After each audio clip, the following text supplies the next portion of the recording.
Oke, untuk mempersingkat waktu, silakan dipresentasikan.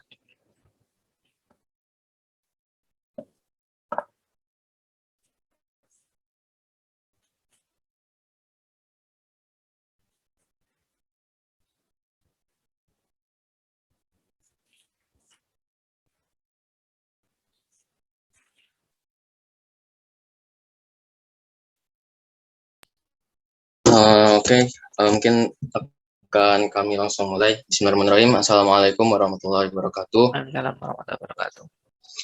Insya Allah pada kesempatan kali ini kami dari kelompok 10 kelas pendidikan agama Islam akan membawakan materi atau memaparkan mengenai kontribusi Islam dalam pengembangan peradaban dunia.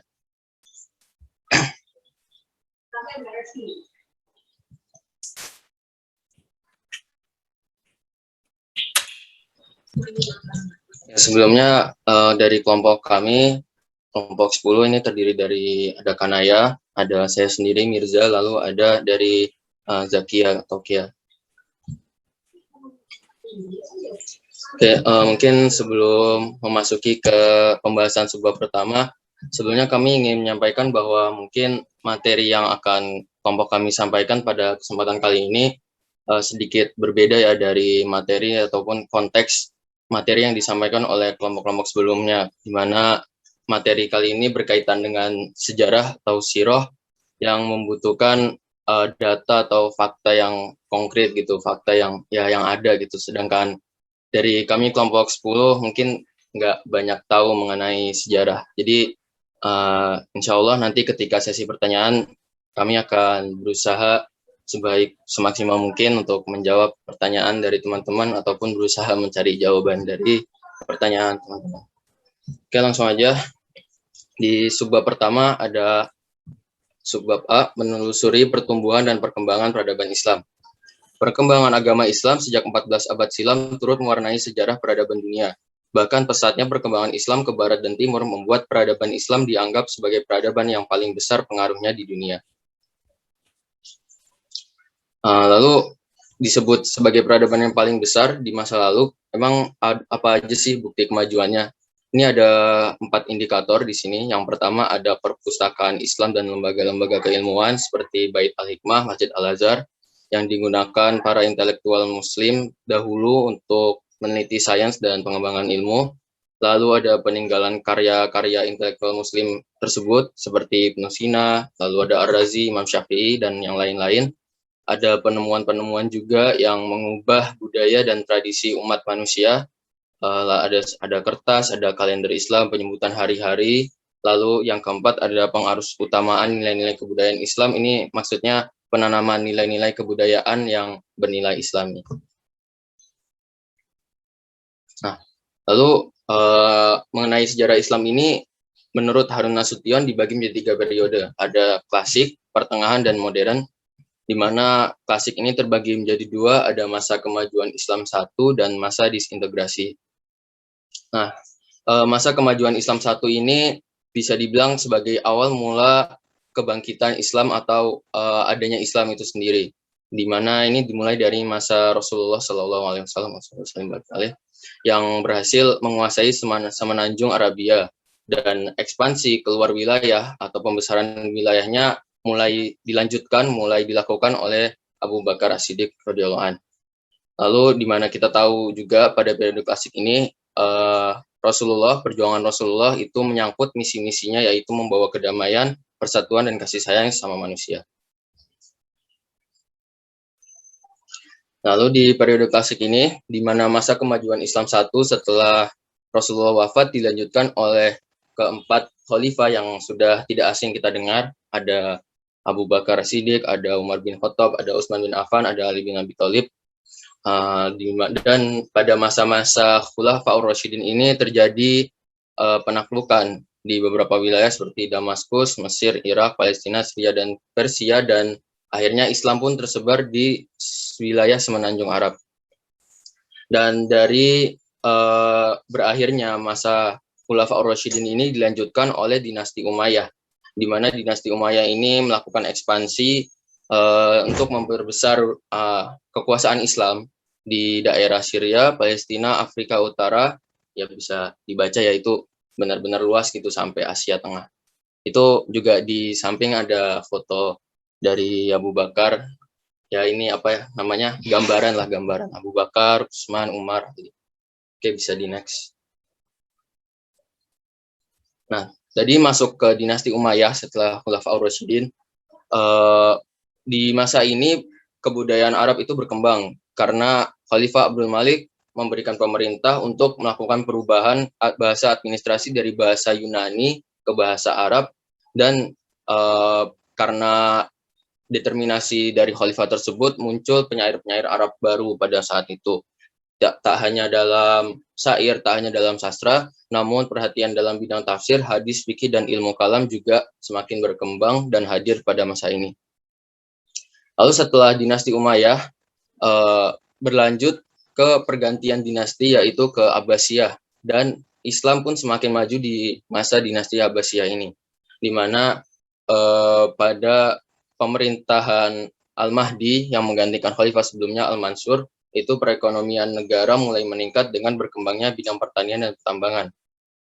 Sedangkan dalam bidang ilmu pengetahuan ini mulai tumbuh, mulai bangkit pada masa Khalifah Harun al-Rasyid dan Al-Ma'mun, yang ditandai dengan penerjemahan buku-buku berbahasa Yunani dan Bizantium ke dalam bahasa Arab, di mana Khalifah Al-Ma'mun mendirikan Bait Al-Hikmah yang tadi sebelumnya disebutkan, yang di Bait Al-Hikmah ini mengembangkan ilmu-ilmu kedokteran, fisika, geografi, astronomi, optik, sejarah, dan filsafat. Nah, dinasti Abbasiyah ini kemajuan Islam berintegrasi dan dari beberapa cabang ilmu pengetahuan, di mana kita udah sering dengar ya, ada yang namanya Ar-Razi dalam ilmu kedokteran, terus ada yang namanya Ibnu Sina, atau kalau orang-orang Eropa itu nyebutnya Avicenna gitu, yang karyanya kita udah sering dengar juga, ada namanya Al-Qanun fi At-Tib atau Canon of Medicine. Terus juga integrasi nggak cuma di kedokteran, juga ada astronomi, optik, ilmu kimia, geografi, dan filsafat. Terus nggak cuman ilmu-ilmu yang berbasis sains gitu, tapi ilmu-ilmu keagamaan juga mulai bangkit dan berkembang di dinasti ini, di mana ada perawi hadis yang terkenal yang kita semua tahu gitu, atau mutafakun alaih, yaitu ada Imam Bukhari dan Muslim. Lalu di fikih ada Imam Abu Hanifah, Imam Syafi'i, Malik, terus Imam Ahmad bin Hambal, Imam 4 mazhab gitu, dan juga di tafsir, ada juga di tasawuf dan lain sebagainya. Di mana periode ini merupakan masa peradaban Islam yang tertinggi dari periode-periode sebelumnya. Next. Lalu setelah masa kemajuan Islam satu ini dilanjutkan oleh disintegrasi. Masa disintegrasi masih dalam periode klasik, di mana jika di timur dinasti Abbasiyah memimpin kejayaan Islam dari Baghdad, Irak, maka di barat dinasti Umayyah yang sebelumnya masih melanjutkan gitu. Jadi setelah pergantian dinasti Abbasiyah ternyata masih ada kalangan dinasti Umayyah yang melanjutkan, yang penerusnya itu mereka pergi ke Spanyol dan ternyata mengembangkan kejayaan Islam juga di sana, di Cordoba, Spanyol. Dari sinilah Islam memasuki pintu gerbang Eropa. Ada nama-nama seperti Al-Kirmani, terus Az-Zahrawi, lalu ada ya banyak lah, itu ada sarjana-sarjana Muslim yang jasa-jasanya mereka tuh kayak sangat berdampak gitu, berimpact ke peradaban saat ini, berkembangnya sains dan semacamnya. Lalu dalam perkembangan selanjutnya, Islam mengalami disintegrasi politik dan perpecahan di kalangan umat yang menyebabkan Islam mundur dari pentas atau panggung peradaban dunia dan menandai berakhirnya fase kemajuan Islam satu. Ini jadi setelah fase Islam satu ini selesai gitu, lalu dilanjutkan dengan masa disintegrasi, di mana ditandai dengan adanya kerajaan-kerajaan independen yang ingin memisahkan diri dari kepemimpinan seorang khalifah, di mana disintegrasi politik tersebut yang menyebabkan perpecahan di kalangan umat Islam. Dan setelah periode klasik ini selesai, dengan masa disintegrasi lagi berlanjut ke masa periode pertengahan, di mana pada zaman ini tidak ada perkembangan yang berarti, maksudnya tidak ada perkembangan ini dalam hal ilmu pengetahuan, namun perkembangan tetap ada, yaitu dalam hal ekspansi wilayah kekuasaan Islam itu sendiri, di mana terjadi di Mesir, India, Persia, Turki, dan lain-lain. Di mana ini dilakukan oleh dinasti Turki Utsmani atau Ottoman yang kita semua juga udah nggak asing gitu sama namanya. Salah satu sejarah yang mencatat itu ada namanya Muhammad Al-Fatih yang menaklukkan Konstantinopel dari kerajaan Bizantium. Nah, di periode pertengahan ini ada 3 kerajaan besar, Utsmani di Turki, Safawi di Persia, dan kerajaan Mughal di India. Ya, peperangan demi peperangan sering terjadi pada masa 3 kerajaan besar ini untuk menguasai wilayah tertentu. Disintegrasi politik yang sebelumnya terjadi ini semakin pada akhir kerajaan Utsmani ini semakin besar gitu. Padahal sebelumnya Islam sudah mulai bersatu kembali oleh kerajaan Utsmani, namun pada akhirnya disintegrasi politik ini terjadi lagi. Dan ketika Islam sibuk merespon situasi perpolitikan yang rumit, akhirnya di Barat itu menjadi lebih maju gitu. Di Barat menjadi lebih maju, terutama terhadap ilmu pengetahuan, dan akhirnya umat Islam pun mengikuti Barat, dan akhirnya masa di mana Islam ini mulai bisa dibilang runtuh dan akhirnya berpacu kepada Barat. Ini disebut dengan periode modern dari tahun 1800 Masehi sampai sekarang yang kita rasakan.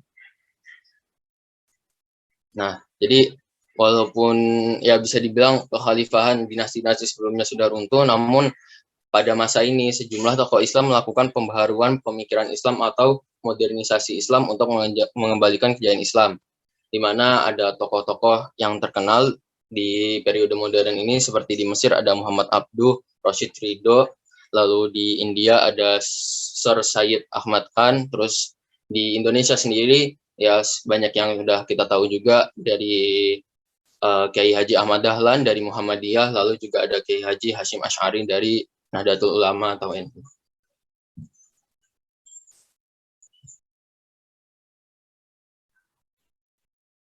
Masuk ke poin berikutnya, yaitu poin B, menanyakan faktor penyebab kemajuan dan kemunduran peradaban Islam.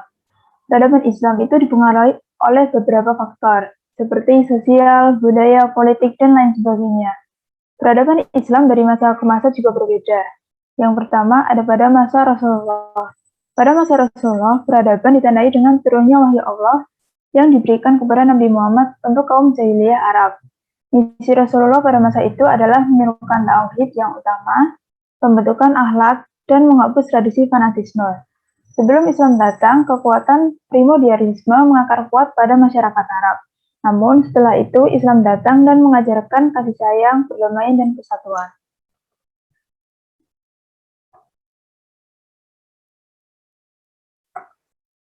Yang kedua, ada pada masa Khulafaur Rasyidin. Setelah Rasulullah meninggal dunia, dakwah tetap diteruskan oleh Khulafaur Rasyidin. Pada masa tersebut, penyebaran Islam tetap diteruskan bahkan sampai menembus ke luar Arab. Yang ketiga, ada pada masa dinasti Umayyah. Muawiyah bin Abi Sufyan mendirikan dinasti Bani Umayyah yang berkontribusi pada pengembangan bahasa Arab. Abul Aswad Ad-Du'ali menyusun gramatika Arab yang sangat bermanfaat untuk memudahkan orang membaca dan mempelajari bahasa Arab. Terutama untuk orang non-Arab itu sangat bermanfaat bagi mereka. Setelah itu, Khalifah ke-10 Bani Umayyah yaitu Hisham bin Abdul Malik memberikan perhatian besar pada ilmu pengetahuan. Maka dari itu, ilmu pengetahuan hadir menyelimuti peradaban Islam. Selanjutnya ada pada masa Bani Abbasiyah. Bani Abbasiyah didirikan oleh Abu al-Abbas as-Sofah. Masa kejayaan terjadi pada masa Khalifah Harun ar-Rasyid dan anaknya Al-Ma'mun. Perkembangan ilmu pengetahuan agama seperti pembukaan fikih, tafsir, hadis, dan tasawuf, serta perkembangan ilmu pengetahuan seperti ilmu kedokteran, astronomi sangatlah pesat. Kemajuan tersebut dikarenakan oleh 2 faktor, yaitu terjadinya asimilasi antara bangsa Arab dan bangsa lain yang telah mengalami perkembangan ilmu pengetahuan, serta gerakan penerjemahan buku kebudayaan Yunani ke bahasa Arab. Yang kelima, ada peradaban Islam yang mulai mundur. Masa kejayaan Islam kian memudar dan menjadi akhir kekuasaan Bani Abbasiyah, karena umat Islam sibuk dengan perang. Memang ada prestasi mengenai ekspansi wilayah, yaitu ditaklukkannya Konstantinopel oleh Sultan Muhammad Al-Fatih di bawah kerajaan Turki Utsmani pada tahun 1453 Masehi. Akan tetapi, keberhasilan tersebut hanya dalam perluasan wilayah, bukan perkembangan ilmu pengetahuan. Setelah itu, masa peradaban Islam di Spanyol juga menjadi masa transisi dari kemajuan peradaban di Eropa sampai mundurnya Islam di Spanyol. Faktor penyebabnya yaitu konflik penguasa Islam dengan Kristen, tidak adanya ideologi pemersatu, sulitnya ekonomi, tidak jelasnya sistem peralihan kekuasaan, dan letaknya yang terpencil dari pusat wilayah Islam yang lain. Selanjutnya, C. menggali sumber historis, sosiologis, filosofis, dan teologis kontribusi Islam bagi peradaban dunia. Mulyadi Kertanegara dalam reaktualisasi tradisi ilmiah Islam menuliskan bahwa ada 3 faktor yang mendorong perkembangan ilmu di dunia Islam pada saat kejayaan umat Islam. Yang pertama, faktor agama dan ramifikasinya. Kedua, apresiasi masyarakat terhadap ilmu. Dan yang ketiga, patronase, yaitu perlindungan dan dukungan para dermawan dan penguasa terhadap kegiatan ilmiah.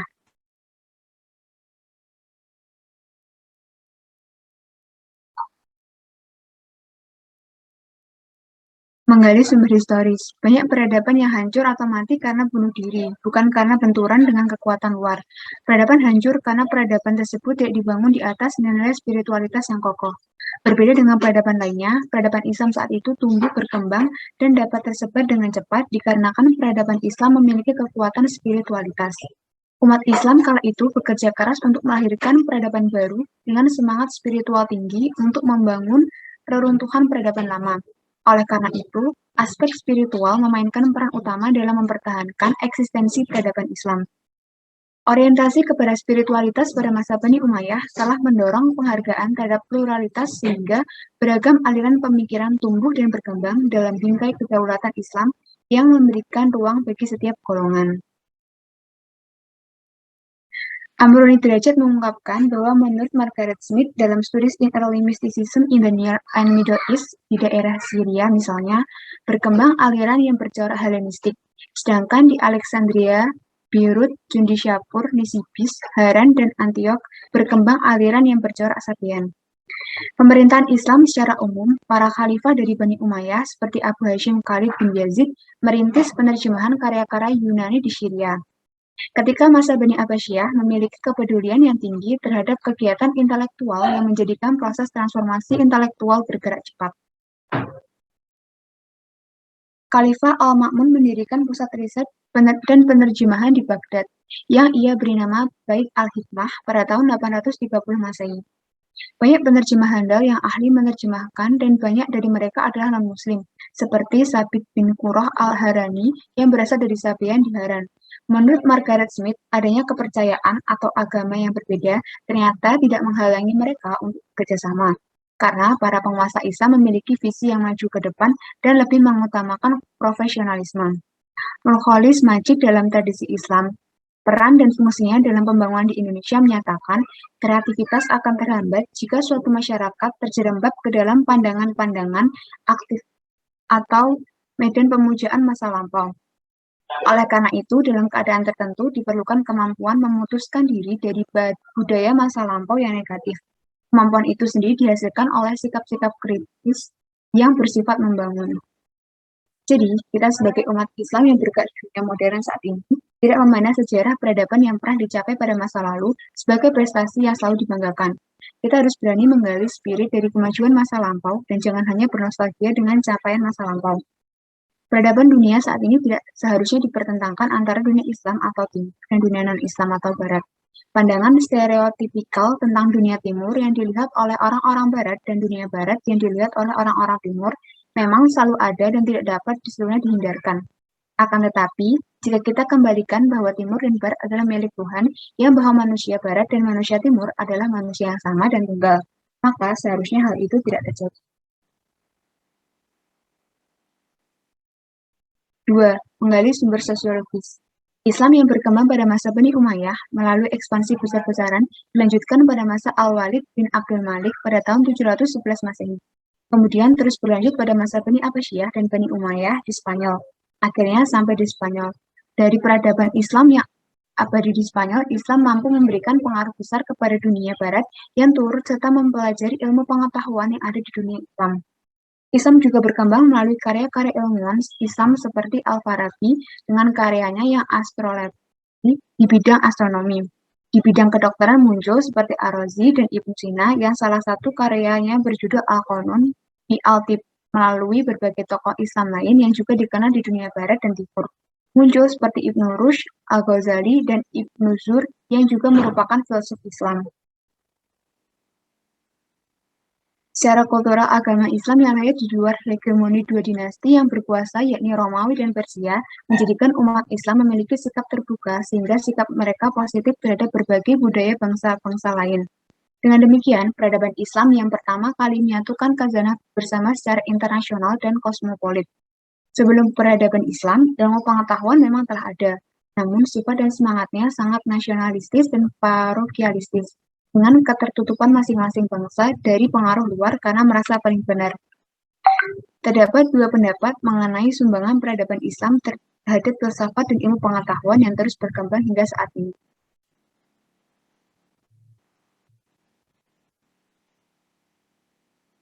Lanjut.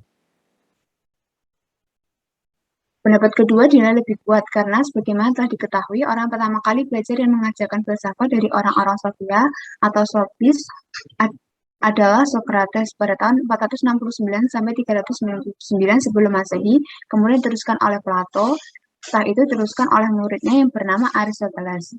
Setelah zaman Aristoteles, sejarah tidak mencatat lagi generasi penerus hingga munculnya Al-Kindi pada tahun 801 Masehi. Al-Kindi banyak belajar dari kitab-kitab filsafat karangan Plato dan Aristoteles. Oleh Raja Al-Ma'mun dan Raja Harun al-Rasyid pada zaman Abbasiyah, Al-Kindi diperintahkan untuk menyalin karya Plato dan Aristoteles tersebut ke dalam bahasa Arab. Menelusuri sumber filosofi dan teologis. Umat Islam pada masa lalu telah bersungguh-sungguh sebagai umat penengah atau wasat dan saksi atas manusia, serta saksi untuk Allah yang adil, fair, objektif, dan hanif atau penuh kerinduan dan pemihakan kepada yang benar. Semangat para filsuf dan ilmuwan Islam untuk mengembangkan ilmu pengetahuan tidak lepas dari semangat ajaran Islam yang menganjurkan para pemeluknya belajar segala hal.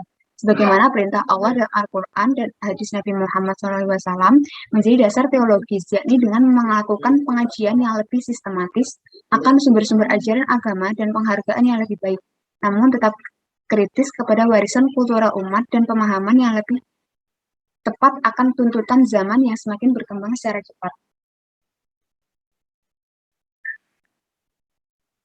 Secara filosofis, Islam memiliki semangat membangun peradaban yang oleh Nabi Muhammad diterjemahkan dalam bentuk masyarakat Madani atau masyarakat Madinah sebagai civil society kala Rasul hidup dan terus membangun kerjasama dengan masyarakat Madinah yang majmuk. Dalam bangun peradaban, umat Islam seringkali mendapat hambatan dalam dirinya sendiri, yaitu sikap anti barat disebabkan pengalaman sejarah, baik yang lama maupun yang baru. Kedua, pertentangan yang terjadi antara kaum filsuf dan kaum tasawuf mengenai alat yang digunakan dalam rangka mencari hakikat kebenaran yang terus berlanjut hingga saat ini. Pertentangan itu seharusnya dapat dihindari bila mana kedua belah pihak menyadari bahwa Tuhan... Ya, sebentar Mbak. Jangan dibaca semua, intinya aja. Biar cepat. Karena manusia dengan potensi akal atau potensi hati.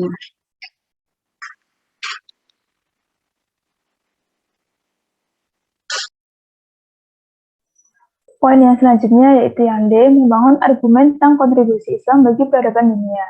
Komunitas Islam klasik pernah saling bekerjasama untuk membangun tatanan peradaban yang mengantarkan dunia menjadi modern. Penyebabnya ada jadi dua, yaitu sebab normatif dan historis. Sebab normatif itu komunitas Islam pada masa itu diilhami oleh ajaran profetik Islam yang dibawa oleh Nabi Muhammad. Dengan begitu, komunitas Islam merupakan inheren dalam ajaran Islam yang paling autentik, yakni Al-Quran dan As-Sunnah. Yang kedua, ada sebab historis. Antara sebab normatif dan historis saling berhubungan, yaitu sebab normatif menjadi timpang jika tidak ada sebab historisnya.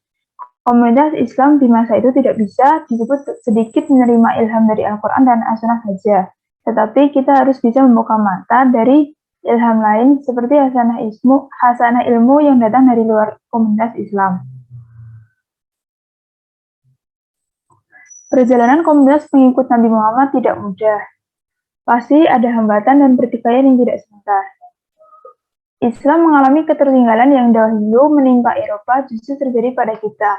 Sedikit menyedihkan karena Islam sebagai sebuah komunitas tidaklah menjadi kelembagaan gereja atau kependetaan yang menyebabkan kebenaran mutlak. Ortodoksi agama dan semangat intoleransi merupakan faktor utama yang menjadi musnahnya lembaga ilmu pengetahuan yang pernah jaya pada Islam.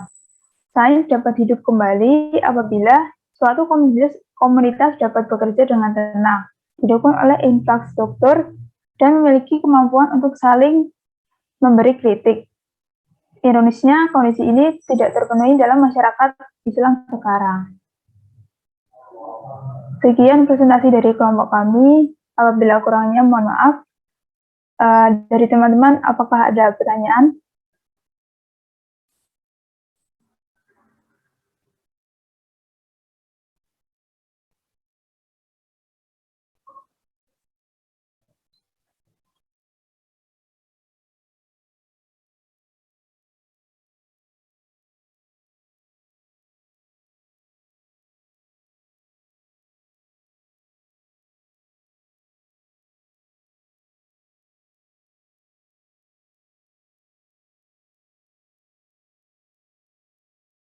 Mungkin sebelumnya kami buka 3 penanya terlebih dahulu ya.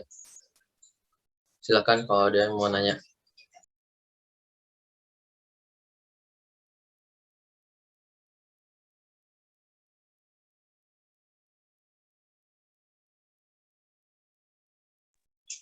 Oke, silakan Mas Mikail. Pertama Kak, sebelumnya perkenalkan nama saya Mikail dengan NIM terakhir 067. Nah, tadi kan di masa Islam klasik sama Islam pertengahan katanya mundurnya itu karena disintegrasi politik. Apakah itu betul? Benar kan disintegrasi politik?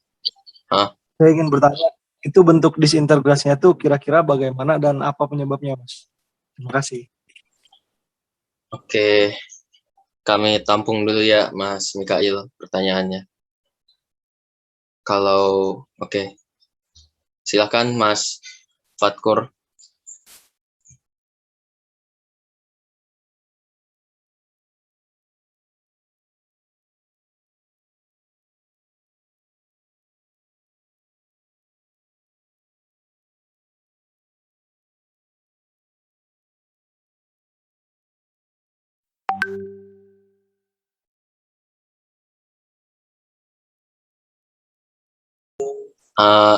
Mohon maaf, Mas Fatkur, ini mic-nya lagi ini ya. Boleh ditulis di chat ya, Mas? Tadi, ya. Oke. Bisa diulang ya, mohon maaf.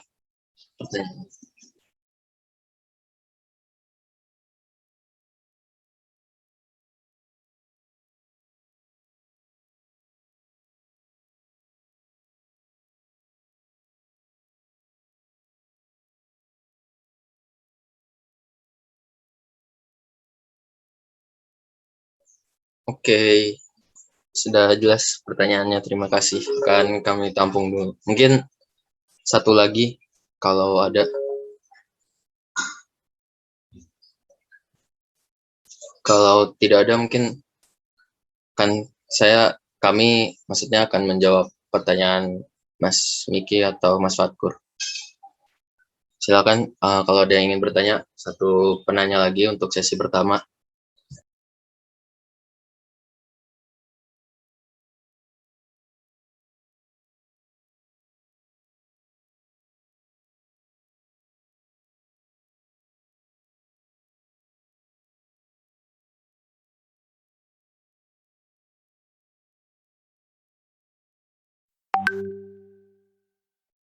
Oke, silakan Mbak Hilda.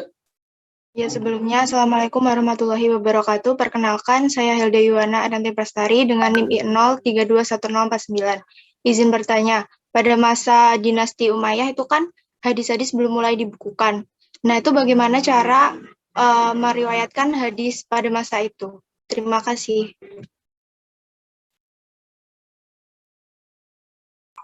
Oke, sama-sama. Jadi alhamdulillah udah 3 pertanyaan ya. Untuk sesi pertama ini sudah tercukupi. Mungkin kami dari kelompok 10 akan mencoba menjawab satu persatu. Mungkin kalau dari saya sebagai perwakilan, saya ingin mencoba menjawab dari pertanyaan Mikail.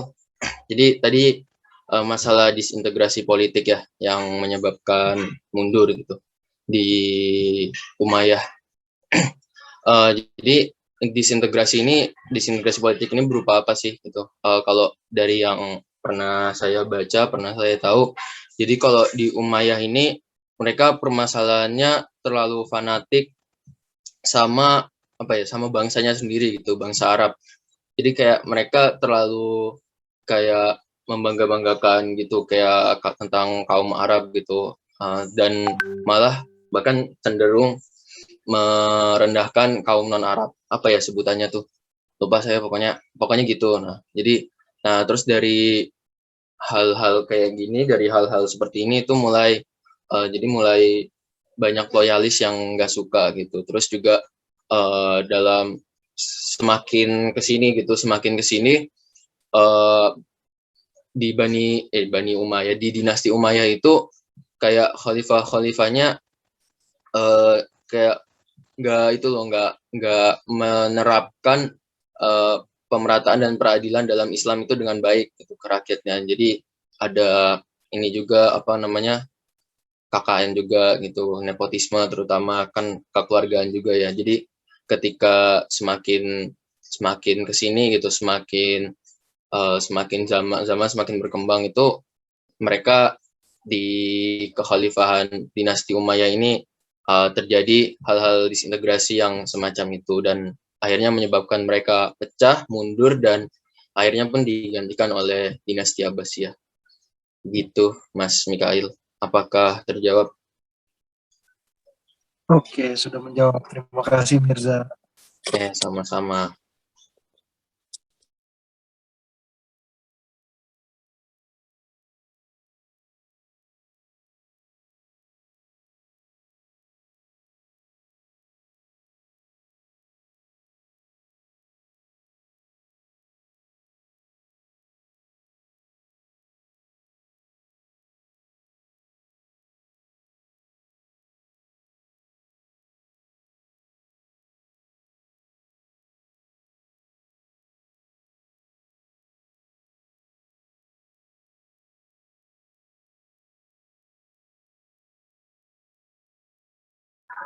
Yang selanjutnya, aku pengen jawab pertanyaannya Mas Fatkur ya, tentang ideologi pemersatu.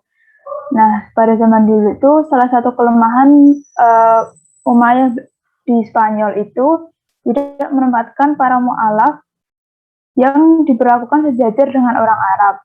Jadi menurut mereka itu politik dinasti Umayyah di Damaskus, orang-orang Arab tidak pernah menerima orang-orang pribumi.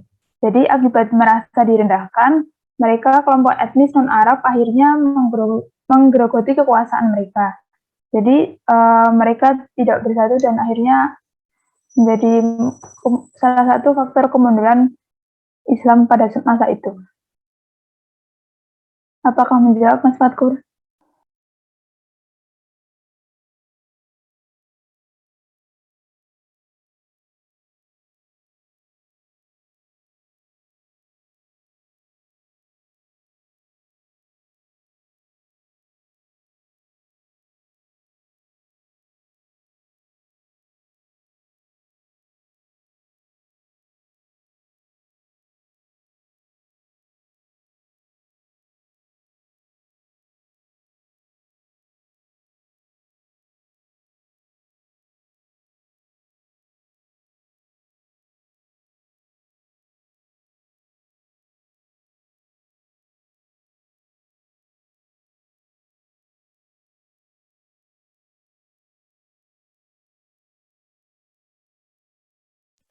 Saya mau menjawab pertanyaannya dari Gelada tadi.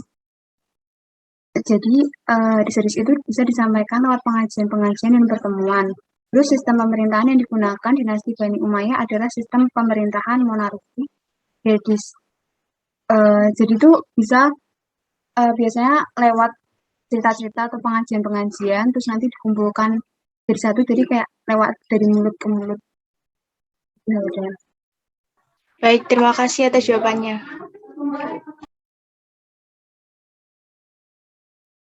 Oke, untuk alhamdulillah udah terjawab semua 3 pertanyaan di sesi pertama. Mungkin untuk membuka sesi selanjutnya, kalau ada pertanyaan, 3 pertanyaan lagi silakan jika ada yang ingin bertanya, kami buka.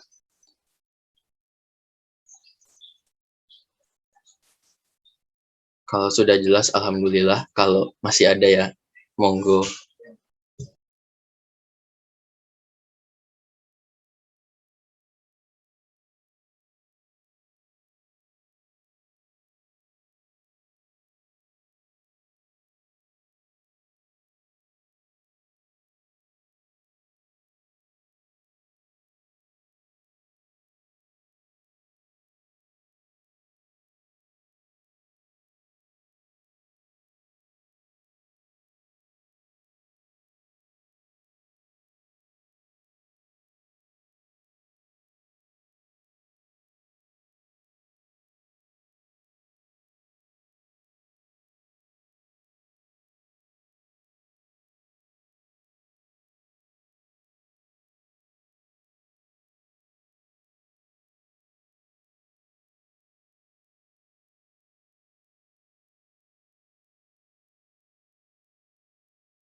Gimana teman-teman, apa udah jelas semua? Mungkin boleh kami tunggu sampai apa ya, 11.56 deh.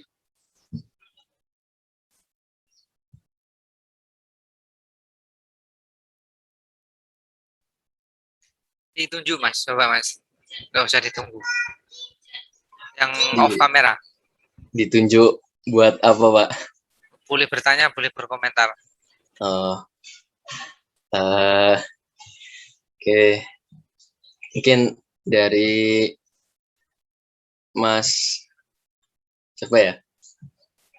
Mungkin dari Mas Julivan bisa berkomentar, Mas. Gimana materinya?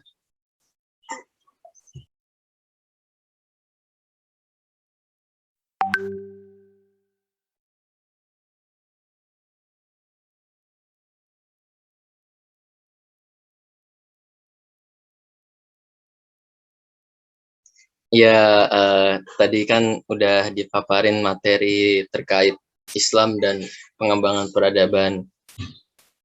Oh, ya sebentar ya Mas Faris, kira-kira menurut Mas Julivan apa materinya udah jelas apa gimana gitu? Apa Islam tuh gimana gitu?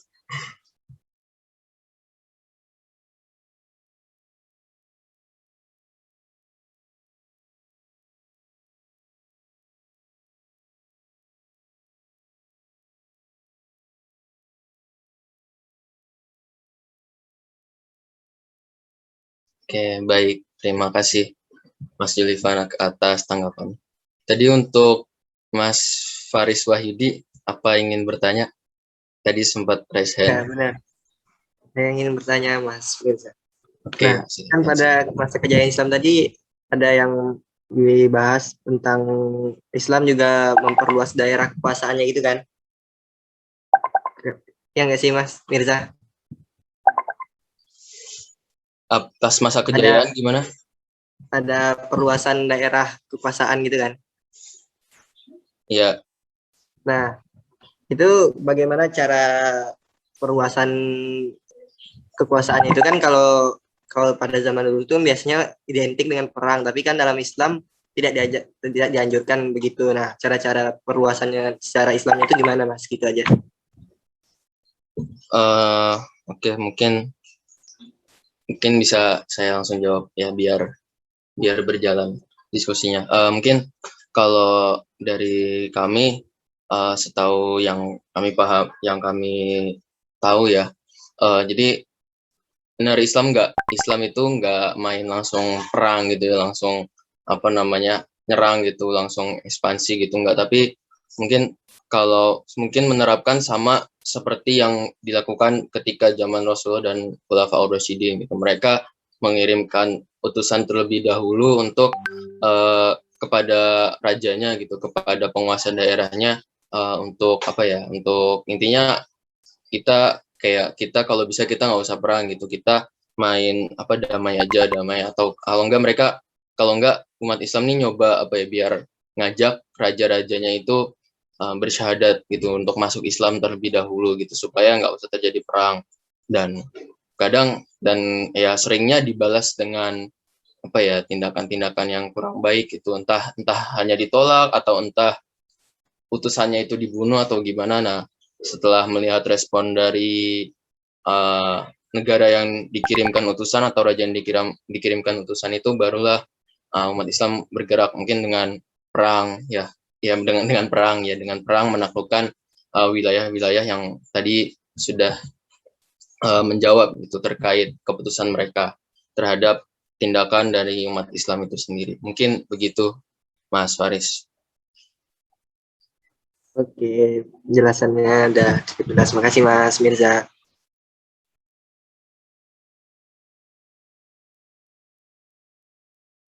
Ya, sama-sama Mas.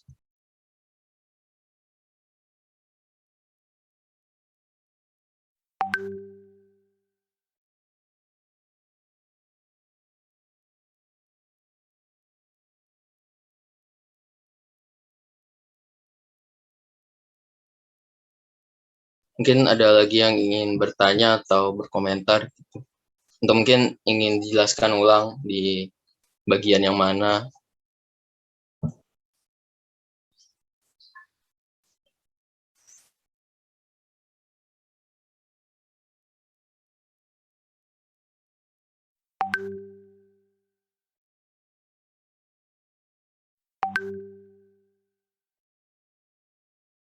Mungkin saya izin ingin share sedikit gitu terkait kemarin saya nggak lama baru dengar di YouTube terkait runtuhnya kekhalifahan Islam di terakhir gitu di masa dinasti Turki Utsmani. Jadi sebenarnya kenapa bisa runtuh gitu? Kenapa bisa kekhalifahan Islam ini hilang dari muka bumi? Itu ternyata sangat konkret dengan ayat di Al-Quran yang bunyinya itu pokoknya musuh sungguh Yahudi dan orang-orang musyrik adalah musuh bagi kamu. Dan memang ternyata kekhalifahan Turki Utsmani ini runtuh karena salah satunya itu karena ada faktor orang Yahudinya itu sendiri. Dan ternyata orang yang menyebabkan kekhalifahan ini runtuh itu kita udah nggak asing namanya, itu namanya Mustafa Kemal Mustafa Kemal Atatürk kalau orang banyak menyebutnya. Tapi ternyata ulama-ulama Turki itu nggak mau menyebut Mustafa Kemal Atatürk, tapi mereka menyebutnya Mustafa Kemal Ad-Da'i Turk. Ad-Da'i itu artinya musuh, jadi Mustafa Kemal musuhnya Turki. Nah, ternyata Mustafa Kemal ini dia itu ada di jajaran prajurit tentara kekhalifahan Utsmani saat itu.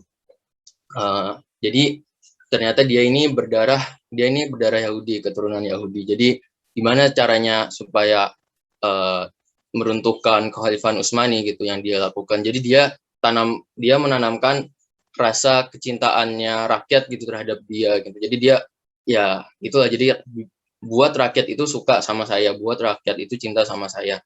Dan ketika simpati ataupun perasaan senang gitu dari rakyat itu disampaikan, mulailah dari situ dia udah dapat jabatan yang tinggi juga, posisi yang tinggi. Dari situ mulai dia menyampaikan pendapat-pendapatnya, berargumen gitu, kayak ini udah katanya sekarang udah bukan saatnya kita masih terpaku sama sistem yang udah ketinggalan zaman.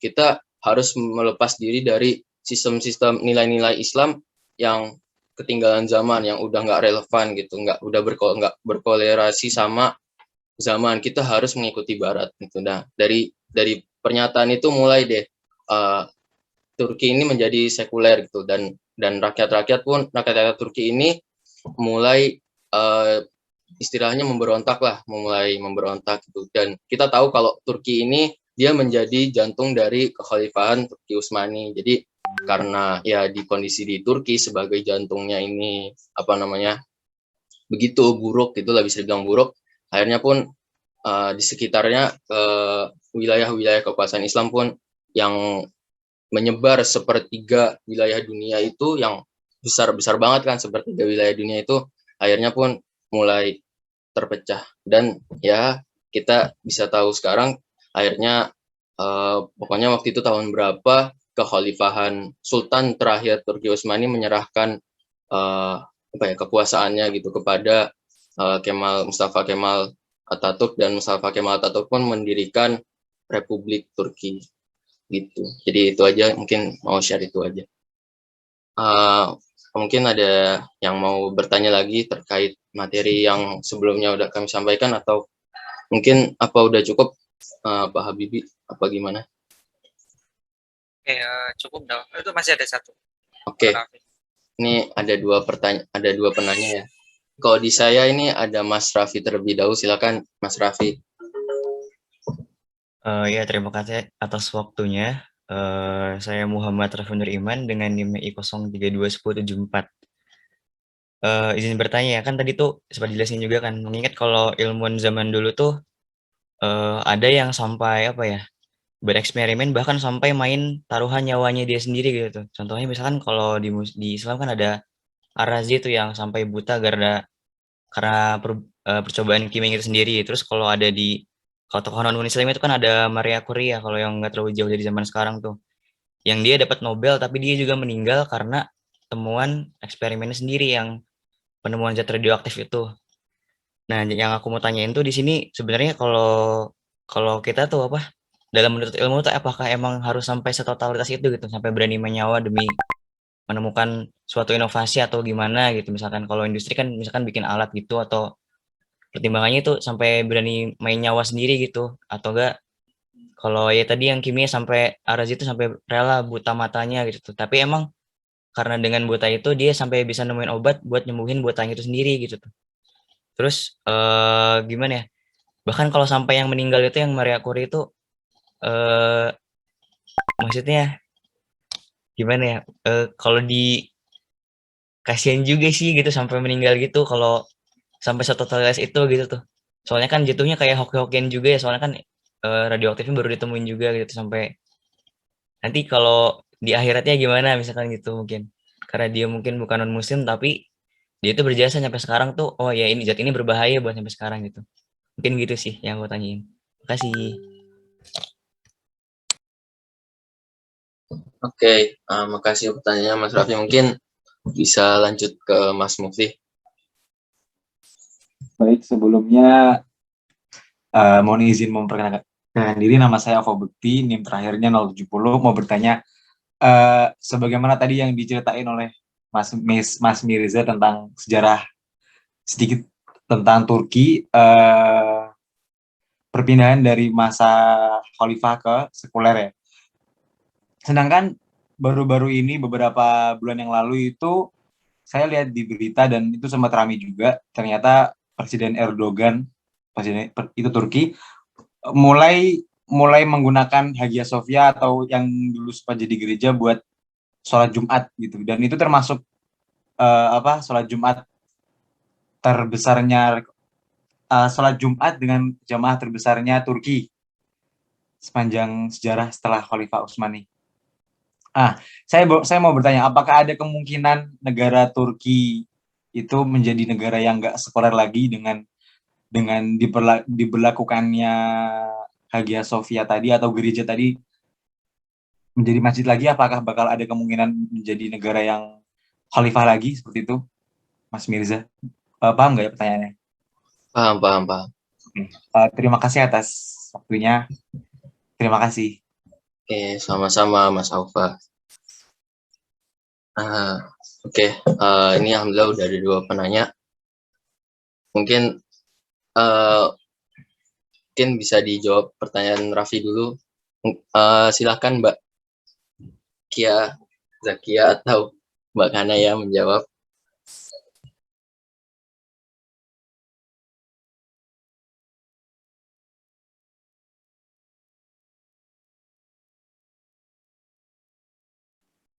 Saya izin menjawab pertanyaannya Mas Raffi tadi ya. Kalau menurut saya itu tergantung pribadi ya masing-masing ya. Dia mau totalitas atau enggak dalam mengerjakan sesuatu.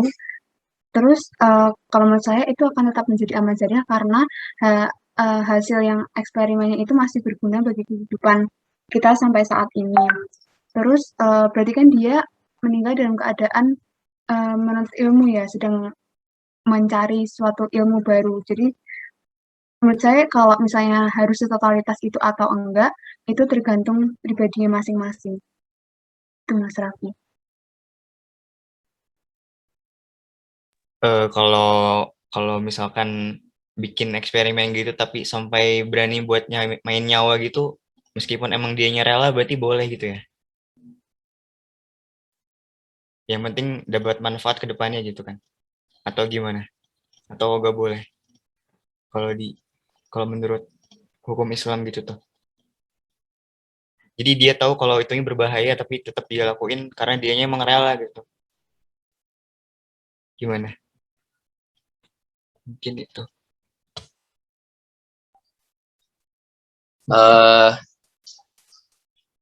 Mungkin saya ingin mencoba membantu menjawab. Gimana ya?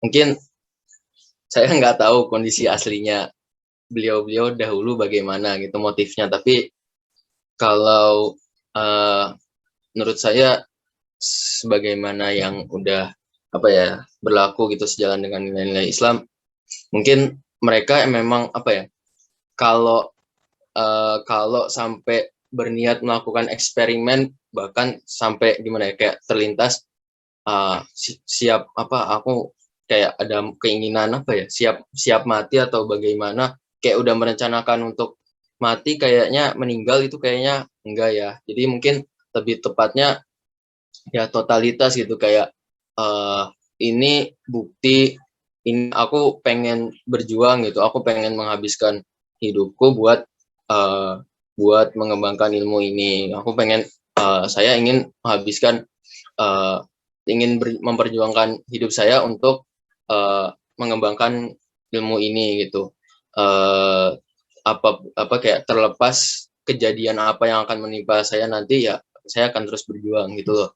Bukan jadi kayak kalau mati kalau meninggal apa enggak kan itu qadarullah ya, takdir Allah gitu. Jadi mungkin ya itu terjadi dan mungkin qadarullah itu ditakdirkan terjadi ketika mereka sedang menjalankan suatu hal suatu kegiatan yang emang udah jadi bagian dari perjuangan hidup mereka gitu. Jadi mungkin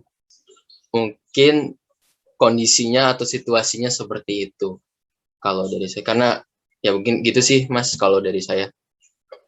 Mas Raffi. Oh ya, sangat menjawab. Terima kasih Mas Mirza sama tadi Kananya atas jawabannya.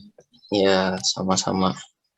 Mungkin sekarang ini ya, mungkin saya mau nyoba jawab pertanyaannya Mas Alfa. Yes, saya juga waktu itu mendengar ya berita terkait Hagia Sophia gitu yang udah beratus-ratus tahun diubah dari masjid ke gereja gitu sama Mustafa Kemal Atatürk juga. Terus akhirnya dan Presiden Erdogan pun memutuskan untuk mengubahnya menjadi masjid gitu. Dan kemarin sempat terjadi dilaksanakan sholat Jumat terbesarnya rakyat Turki pada pembukaannya itu. Kira-kira mungkin nggak sih gitu Turki bangkit gitu, Islam bangkit lagi dari Turki gitu sebagaimana dahulu. Mungkin banget nggak ada yang nggak mungkin gitu kalau dari saya. Tapi mungkin kalau di Turki sendiri dari teman saya ada teman beberapa di sana dan kakak tingkat juga dan mereka bilang bahwa saat ini walau ya mungkin alhamdulillah Erdogan udah mulai mencoba kayak menaikkan derajat Islam, menaikkan nama Islam lagi di tempatnya di Turki. Tapi kata mereka jujur sekuler di sini itu masih benar-benar terasa gitu, kata mereka begitu Mas Alfa. Terus juga saya pernah baru-baru ini juga lihat videonya Ustadz Felix Shaw.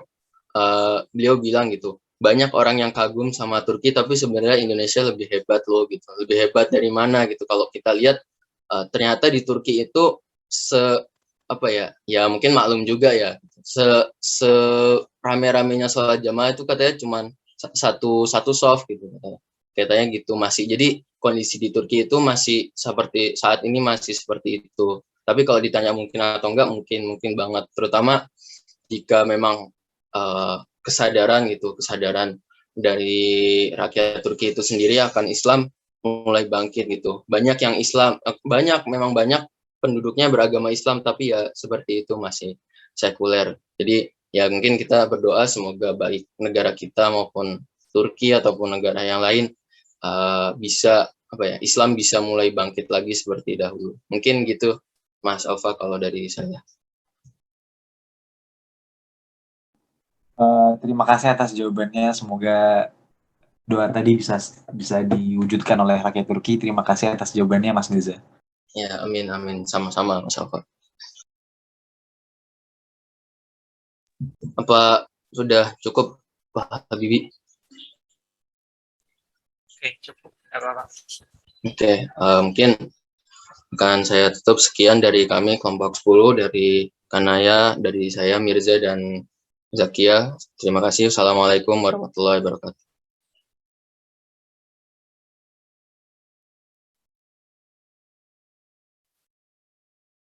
Oke, saya mau nambah.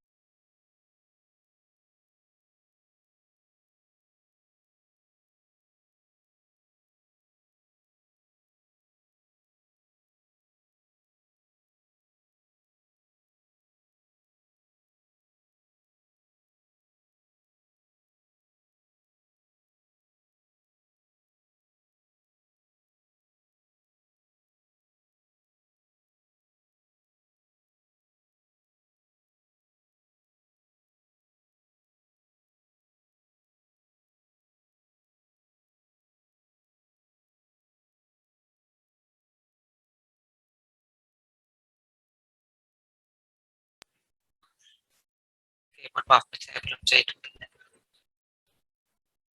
Oke, PowerPoint saya sudah kelihatan belum?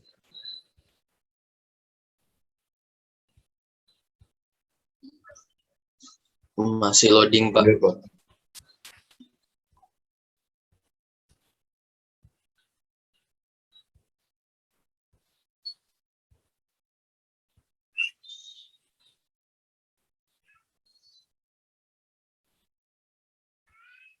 Sudah kelihatan? Belum? Salah. Sudah, Pak. Sudah, Bapak.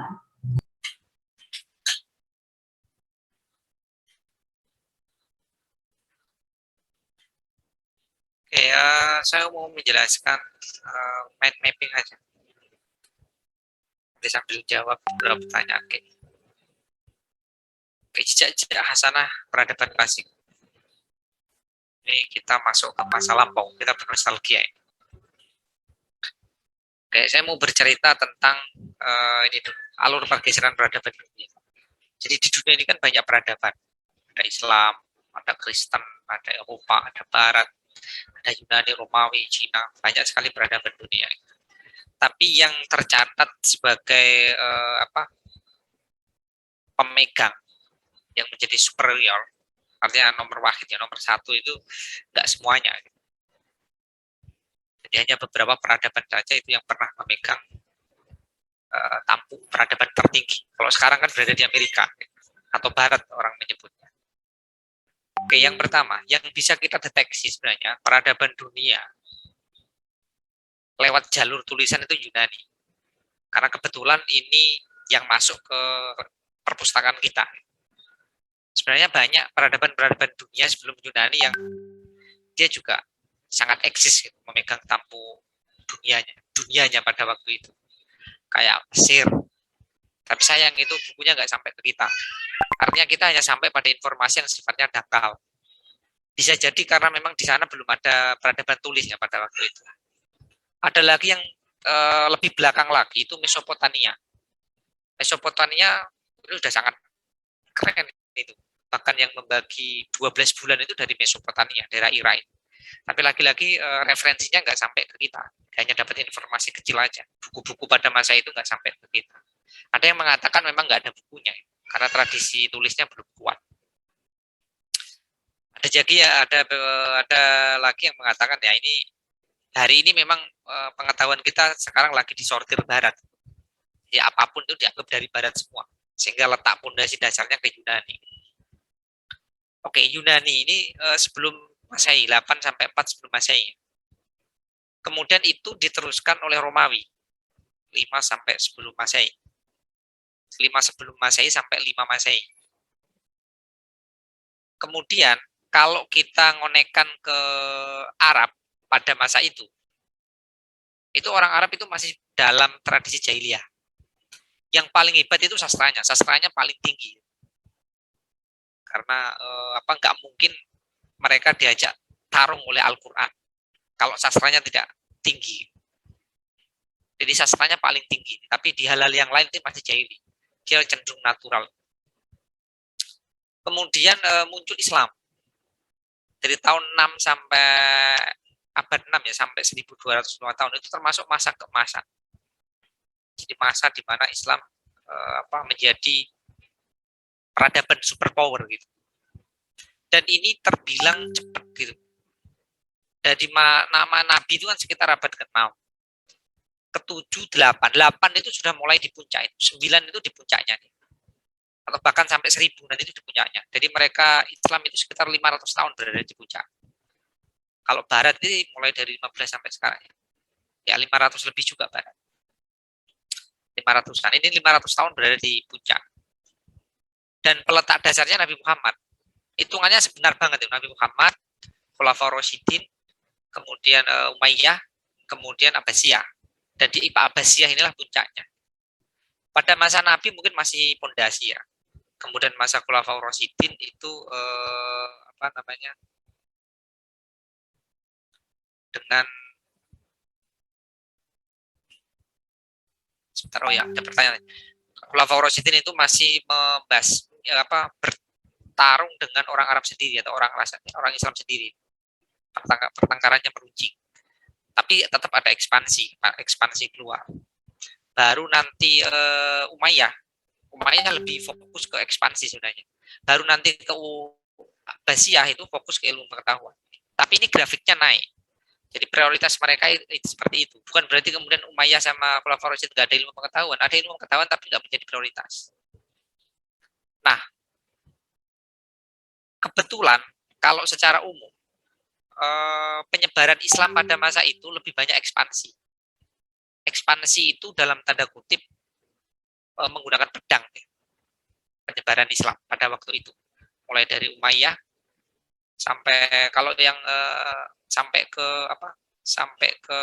Umayyah sampai ke Abbasiyah itu ada meskipun perang itu jalur terakhir ya, jalur komunikasi diplomasi didahulukan, tetapi akhirnya ya ekspansi perang mereka karena dalam Islam sendiri kan menyuruh dakwah ini menyebar luaskan Islam, bahkan Nabi sendiri beberapa kali melakukan peperangan meskipun itu jalan terakhir. Tapi kebanyakan sejarawan mengatakan ekspansi perang. Tetapi tidak semuanya, karena nanti Islam itu juga masuknya selain ekspansi itu juga ada lewat jalur rasional. Ke barat misalkan, nanti ketika orang-orang Islam menyebarkan Islam, kemudian orang barat mau masuk Islam itu dengan jalur rasional. Nanti orang barat itu tidak ada melulu kemudian perang. Ada jalur yang sifatnya rasional. Rasional itu maksudnya ya Islam itu dirasionalkan. Jadi ajaran-ajaran yang rasional kemudian masuk ke mereka. Ada juga yang ke Nusantara. Nusantara kan nggak pakai pedang, nggak lewat ekspansi, tapi jalur budaya dia. Misalkan itu. Jadi nanti banyak perspektif ya. Tetapi umumnya kalau kita berbicara mulai dari Khulafaur Rasyidin, Umayyah sama Abbasiyah itu lebih banyak ekspansi. Nah, kemudian ini ada era kemasan. Terutama sampai 1000 ya. Seluruh ilmu pengetahuan baru itu tercipta di sini. di era kemajuan ini. Jadi disiplin-disiplin ilmu baru, terutama abad kedua Hijriah atau abad ke-800, 900. 800 sampai 900 Hijriah, Masehi. Atau abad kedua sampai abad ke-4 Hijriah. Luar biasa perkembangan ilmu pengetahuan. Yang sebelumnya tidak ada, kemudian muncul ilmu. Banyak sekali ini. Dalam kajian ilmu Islam, misalkan muncul ilmu tafsir, ilmu hadis, ilmu fikih, ilmu qiraat. Yang masa-masa sebelumnya nggak ada. Kemudian muncul ilmu eksak, ilmu-ilmu sosial humaniora juga muncul. Nanti di belakang saya jelaskan itu. Ini jadi luar biasa perkembangannya. Kemudian ada masa deintegrasi. Deintegrasi itu semacam pemisahan diri. Umumnya itu diakibatkan banyak akibat faktornya. Karena jaraknya terlalu luas atau terlalu jauh dari pusat. Pusatnya kan di Baghdad itu. Kalau yang nanti Abbasiyah itu ada di Baghdad. Kemudian ada lagi nanti Umayyah II itu berada di Spanyol. Jadi Umayyah pertama itu perang, kemudian kalah sama Bani Abbasiyah itu. Kemudian mereka melarikan diri sampai ke Spanyol, dan di Spanyol mendirikan kerajaan baru yang disebut dengan Umayyah II itu, Andalusia itu, Cordoba dan lain kota-kota yang terkenal. Sana juga ada. Nah, yang di Baghdad ini lumayan luas itu, sangat luas kan, sampai Mesir, Afrika, kemudian sampai Yaman dan lain-lain itu. Sehingga banyak di situ, kayak misalkan kalau sekarang kita sebut gubernur atau daerah-daerah jajan yang lain itu pengen berdiri sendiri, nggak mau sama pusat gitu. Itu hal yang biasa kayak gitu. Kemudian mulai tahun 1000 itu memang secara internal mereka sudah mulai menurun ini, apalagi ketika masa pasca Harun al-Rasyid itu sudah mulai pasti puncaknya kan, klimaknya kan di Harun al-Rasyid. Kemudian secara perlahan tapi pasti kemudian grafiknya turun. Jadi semakin lemah. Saya kira banyak yang memisahkan diri. Bahkan nanti hanya ada 3 nanti ya kerajaan yang terkenal itu. Muncul kerajaan 3 itu di Safawiyah di Persia, kemudian Mughal di India, kemudian yang Fatimiyah ada di Mesir. Nah, itu juga itu bagian pecahannya kayak gitu. Di samping itu ya karena memang kekuasaan ya, faktor kekuasaan, karena setiap daerah ingin menguasai pengen punya otonomi sendiri gitu. Tapi yang pasti salah satu penyebab yang paling utama itu adalah sudah mulai melemah gitu, yang pusat itu. Nah, kenapa sih Islam itu bisa mencapai era keemasan? Kalau saya nggak melihat faktor khalifahnya, khalifah berperan, tetapi faktor-faktor lain yang juga berperan. Ulama berperan atau ilmuwan, masyarakat juga berperan. Jadi tidak hanya faktor khalifah saja. Itu yang perlu penting. Yang terpenting itu. Sekarang banyak yang gembar-gemburin khalifah itu. Sebenarnya khalifah itu, konsep khalifah itu berdarah-darah itu. Konsep khilafah ya sekarang itu. Kalau khalifah kan penguasanya, presidennya. Konsep khilafah itu sebenarnya kalau yang didengung-dengungkan orang sekarang itu nggak jelas juga sistem. Dan mulai dari Khulafaur Rasyidin misalkan sampai Umayyah itu juga agak beda-beda. Bahkan justru monarki. Kalau memang misalkan itu menjadi prototipe atau semacam gambaran awal ya, ingin niru itu, nanti siapa yang ini, bani siapa yang nanti menjadi sistem khalifahnya? Khalifahnya siapa? Karena di situ kan sistemnya monarki. Yang model ini setiap keturunan itu dari ayah ke bapak, dari bapak ke ayah, itu modelnya kayak gitu. Dan itu saling membunuh di situ. Ngeri sekali sebenarnya sistem khalifah itu. Sistem khalifah pada waktu itu. Jadi saling membunuh itu hal yang biasa gitu, dalam perebutan kekuasaan. Jadi nggak seindah yang kita bayangkan yang tampak itu ya. Itu sistem itu. Nah, terlepas dari itu, tapi memang gini, pada waktu itu, terutama di Bani Abbasiyah itu ya, itu sangat produktif misalkan. Ini sebenarnya mulai Umayyah, mulai Ibnu Muqaffal itu. Mereka sangat produktif menerjemahkan karya-karya Yunani dan Romawi. Jadi karya-karya peradaban lama itu diterjemahkan semua ke dalam bahasa Arab. Ini yang semakin membuat umat Islam pinter gitu. Ini yang menerjemahkan bukan faktor, bukan orang politik gitu. Bahkan nanti gini, pada zaman Umayyah itu yang ngontrol itu kan orang Arab. Dia lebih ada semacam sinisisme terhadap orang Ajam.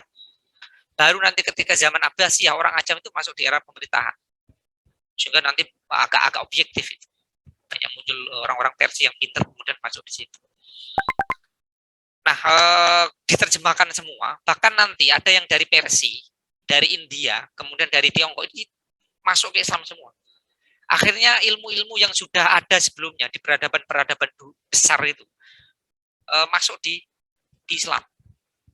Ini kalau misalkan hanya pemerintahnya aja faktornya, ya nggak mungkin. Karena nanti yang mengembangkan kan para ilmuwan. Bahkan para ilmuwan nanti sebenarnya itu banyak juga yang dia berbeda pendapat dengan khalifah. Imam Syafi'i misalnya itu kan pernah dipenjara kan. Kemudian nanti saya tampilkan video ya. Ibnu siapa Al-Haytami itu juga pernah dipenjara juga. Tapi intinya di situ ada ilmuwan, ada ulama saling bekerja sama. Kemudian di situ banyak penerjemahan, kemudian diterjemahkan semua sehingga ilmu pengetahuan itu masuk semua ke sini. Sementara di barat itu masa paling rendah, titik nadir ya, masa pertengahan ini. Kemudian barat itu mengambil apa yang ada di Islam. Jadi ketika Islam sudah masuk puncak itu kemudian barat ngambil lagi. Karena Islam dulu kan pernah ngambil dari barat ini ya, dari Yunani Romawi itu. Nah, jalur yang dipakai ini itu lewat yang paling banyak itu lewat jalur Umayyah II yang ada di Andalusia Spanyol. Itu banyak yang belajar di sini, belajar ke Islam. Sehingga ada yang mengatakan pondasi-pondasi dasar sekarang ilmu pengetahuan barat yang sangat modern itu misalkan itu berasal dari Islam. Nah, sementara Islam sendiri mengalami kemunduran 1250 ini ketika diserang oleh Hulagu Khan dari Mongol itu. Kemudian hancur Baghdad itu. Itu tambah pecah-pecah itu. Kemudian kalau yang di Andalusia, yang Spanyol itu yang nyerang adalah kelompok-kelompok ketika ada perang ini, perang salib itu. Dan ketika perang salib itu bukunya itu diimpor semua ke modern. Ada yang mengatakan diterjemahkan dalam bahasa Latin itu. Ada yang ke bahasa Perancis, misalkan ada yang ke bahasa Itali dan lain-lain. Hampir semuanya diterjemahkan.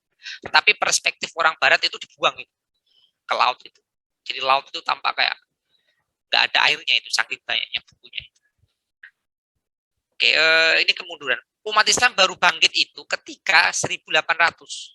Ini masa Napoleon. Jadi dia ketika Napoleon itu mau menjajah Mesir, orang-orang Perancis itu kaget ya. Karena orang Barat itu sudah sangat maju. Jadi mesin cetak ditemukan, kemudian alat-alatnya sudah canggih, misalkan kalau perang itu misalkan menggunakan bedil ya itu. Ya kita bedil itu, tembak itu ya. Kemudian ini baru sampai 1960. Kalau yang Turki Utsmani itu sebenarnya kalau Felixio kan ini kan ya analisisnya terkadang terlalu mendewakan Turki. Turki Utsmani sebenarnya dia di era kemunduran pasca 3 kerajaan besar yang saya sebut tadi. Dan mereka kalau dalam sejarahnya lebih banyak mengunggulkan arsiteknya sebenarnya. Banyak membuat bangunan itu. Sukanya itu. Plus mereka memperkuat keamanan. Karena pengen supaya status quo-nya kuat gitu. Jadi nggak pengen mereka hancur gitu. Jadi keamanannya dikuat, militernya diperkuat. Gitu. Sementara mereka lupa, karena mereka di masa kemunduran, ilmunya tuh nggak banyak dipelajari pada waktu itu. Jadi ilmu pengetahuan nggak nggak di Bani Abbasiyah. Gitu. Dan mereka juga lupa gitu. Mereka juga lupa bahwa Barat itu sedang berkembang. Militer mereka yang kembangkan masih manual, sementara Barat sudah modern. Gitu. Bahkan nanti ada kerjasama belakangan itu Turki Utsmani. Sehingga mereka pada titik nadir tertentu, mereka kalah sama Barat. Tapi jangan salah, itu juga bukan faktor internal juga. Ada faktor eksternal juga, misalkan Arab Saudi, itu yang bagian dari Turki Utsmani, itu juga kong kali kong dengan Barat ya. juga kepentingannya untuk menghancurkan Turki Utsmani. Gitu. Jadi bukan hanya Atatürk itu belakangan aja. Kemudian terkadang kan yang informasi yang sampai ke kita, misalkan siapa namanya Atatürk ini kan tokoh yang anti-Islam dan lain-lain. Padahal di Turki sendiri dia juga dihormati, kayak mirip Soekarno di kita. Jadi isu-isu yang mengatakan makamnya bau itu ternyata nggak terbukti. Kalau penyakit iya. Dan kita juga nggak bisa menyalahkan karena faktornya banyak ya. Tidak murni dari dia saja. Dan kalau secara keseluruhan misalkan, meskipun dia kita kenal Al-Fatih penakluk itu ya, tapi secara keseluruhan itu ilmu pengetahuannya nggak terlalu banyak dikembangkan di situ. Itu yang menjadi kunci. Makanya kemudian sekarang orang-orang modern itu tidak kemudian cara untuk membangkitkan lewat jalur politik, tapi lewat jalur pengetahuan. Kayak ketika di masa klasik itu kalau misalkan dilihat data sejarah, itu faktor yang paling penting itu ilmu pengetahuan. Baru faktor politik.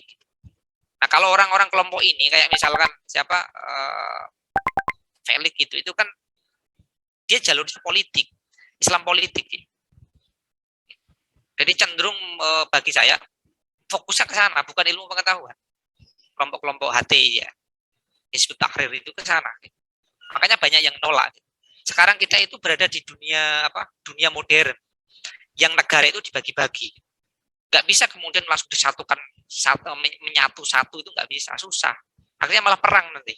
Malaysia sama Indonesia aja gabung kan susah itu, apalagi digabung negara-negara barat itu di bawah sistem khalifah itu susah. Kalau sekarang lebih banyak para pengamat itu lebih ke ilmu pengetahuannya, baru nanti bisa masuk ke faktor politik, sosial, ekonomi.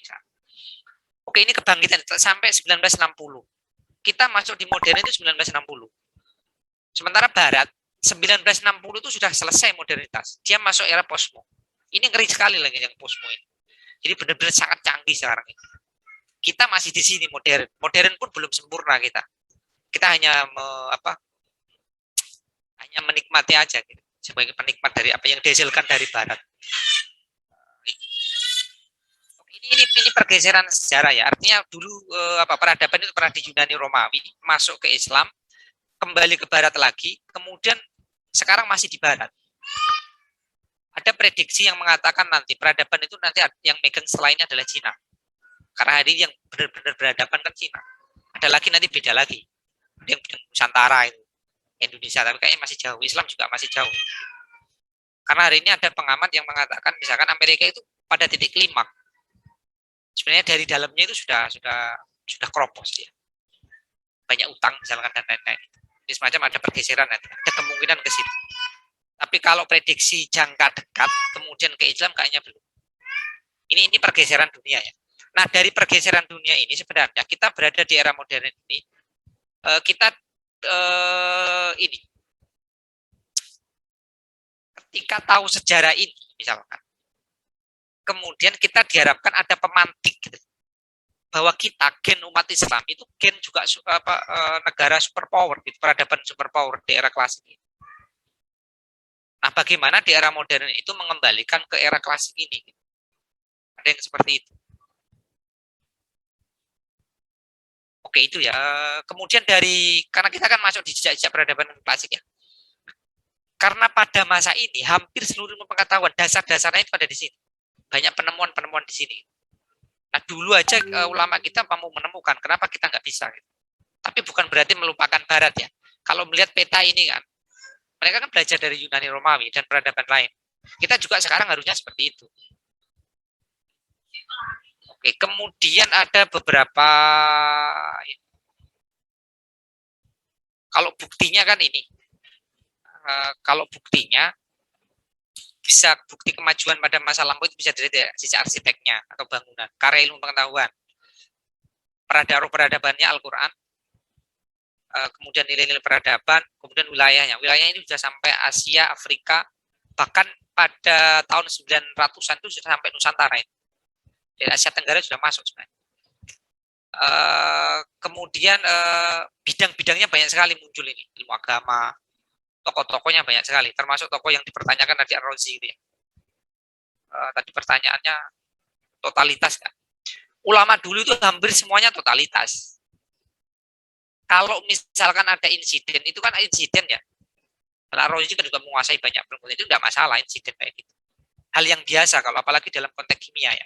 Itu hal yang biasa insiden kayak gitu. Tapi bukan berarti kemudian mengorbankan jiwa, enggak. Kalau Islam tetap dalam maqasid syariahnya itu tetap melindungi jiwa. Jadi seapapun kita konsentrasi terhadap ilmu ketahuan ya jangan sampai mengorbankan jiwa. Saya kira yang Ar-Razi itu bukan mengorbankan jiwa, itu semacam insiden aja. Kalau yang Ar-Razi itu. Terus gini, ulama dulu itu memang kayak gini. Ar-Razi sendiri itu punya karya hampir 200 itu. Ada bidang fisika, ada filsafat, kemudian ada kimia. 200 lebih. Terkadang kita nggak bisa bayangin, pada masa itu yang masih manual, kemudian mampu buat buku 200. Dengan umur yang sama lah, mirip dengan kita. Itu memang benar-benar fokus pada waktu itu lama itu. Kalau dalam tradisi Cina itu ada kayak gini. Dia hanya di film aja saya lihat itu, menyontohkan gini. Ketika orang membaca buku, kemudian dia dalam posisi fokus. Untuk membuktikan kefokusannya itu dalam tradisi Cina itu, dia membaca, kemudian di atas kursi, yang kursi itu ada pakunya itu. Posisi naik, posisi yang tajamnya dia. Ketika dia sudah mulai tidak merasakan sakit, berarti dia sudah fokus. Nah, ulama-ulama dulu itu sudah sampai ke sana. Bahkan sekelas Asyuti misalkan itu ya. Karyanya itu kalau kita baca selama umur hidup kita baca loh, bukan nulis ya. Nulis kan lebih sulit daripada baca, itu nggak akan habisin. Oke, nggak tahu ilmunya apa. Tapi kalau dari sisi ini katanya punya punya karomah untuk memperpanjang waktu ulama-ulama dulu. Tapi alam ya. Oke, itu ilmu bidangnya banyak ya, agama, sosial dan sosiologi, sejarah, geografi, hukum. Ilmu agama, tauhid, fikih, tasawuf, ilmu Quran, hadis ini baru muncul belakangan ini. Ketika masa-masa Abbasiyah itu. Sebelumnya belum muncul. Baru embrio-embrio saja, tapi benar-benar menjadi ilmu yang mapan itu pada masa ini. Kemudian humaniora, sastra, filsafat, sains, termasuk optik ya, Ibnu Al-Haytham. Nanti kita lihat videonya ini. Oke, itu ke situ. Jadi benar-benar maju sekali pada waktu itu. Oke, saya mau memperlihatkan video. Nanti habis itu saya tanya, karena ini kan temanya spesifik ke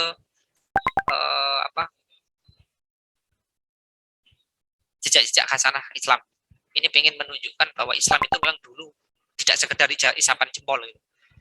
Bahkan dasar-dasarnya itu yang menemukan fondasi dasar dari ilmu pengetahuan yang sudah tersebar sekarang, yang dikembangkan pada itu hampir semuanya Islam.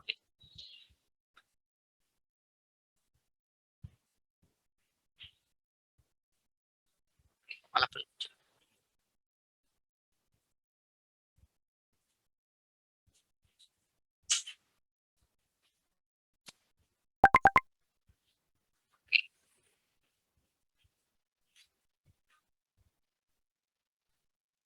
Suaranya terdengar nggak? Ini. Cek sound ini. Gambar sama suaranya terdengar?